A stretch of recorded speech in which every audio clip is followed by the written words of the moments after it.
قد جاء مهديكم وظهرت آية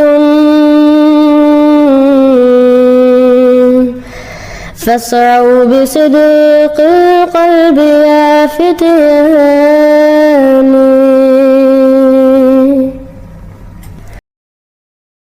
اور اس نوبت کے بجنے پر جو سپاہی جمع ہوا کرتے تھے وہ کروڑوں سے دسیوں پر آ گئے، اور ان میں سے بھی 99% رسمن اٹھک بیٹھک کر کے چلے جاتے تھے.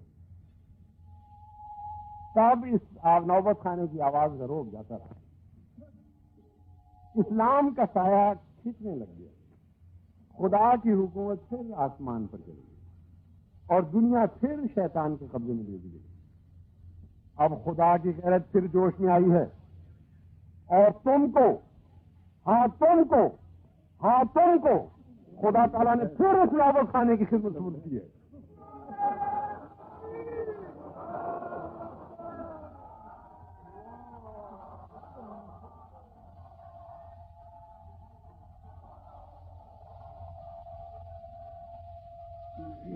اے آسمانی بادشاہت کے موسیقاروں، اے آسمانی بادشاہت کے موسیقاروں، اے آسمانی بادشاہت کے موسیقاروں، ایک دفعہ پھر اس نوبت کو زور سے بچاؤ کہ دنیا کے کام پھٹ جائیں.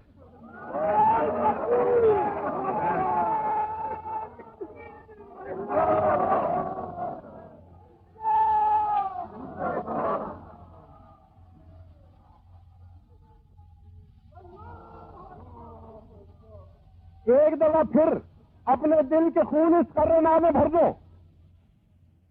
ایک دفعہ پھر اپنے دل کے خون اس کرے نامے میں بھر دو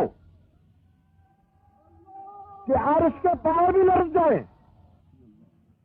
ایک دفعہ پھر اپنے دل کے خون اس کرے نامے میں بھر دو کہ عرش کے پاؤں بھی لرز جائیں اور فرشتے بھی کانپ اٹھیں.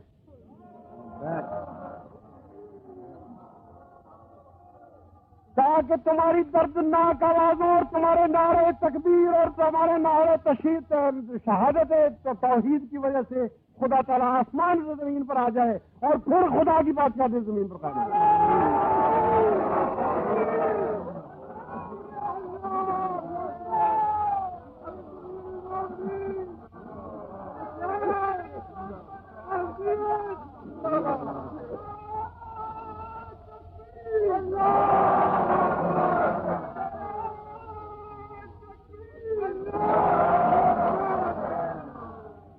اسی غرض کے لیے میں نے تحریک جدید کو جاری کیا ہے، اور اسی غرض کے لیے میں تمہیں وقت کی تبلیغ کی تعلیم دیتا ہوں کہ ادھر آؤ اور خدا کے سپاہیوں میں داخل ہو.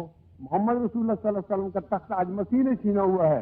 تم نے مسیح سے چھین کے پھر وہ تخت محمد رسول اللہ کو دینا ہے، اور محمد رسول اللہ نے وہ تخت خدا کے آگے پیش کرنا ہے، اور خدا کی بادشاہت دنیا میں قائم ہوگی.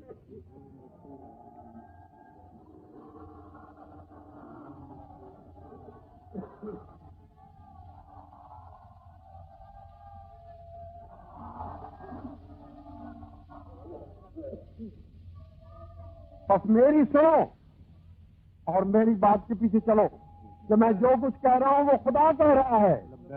میری آواز نہیں ہے، میں خدا کی آوازوں کو بجا رہا ہوں. تم میری مانو، خدا تمہارے ساتھ ہو، خدا تمہارے ساتھ ہو، خدا تمہارے ساتھ ہو، اور تم اس دنیا میں بھی عزت پاؤ اور آخرت میں بھی عزت پاؤ.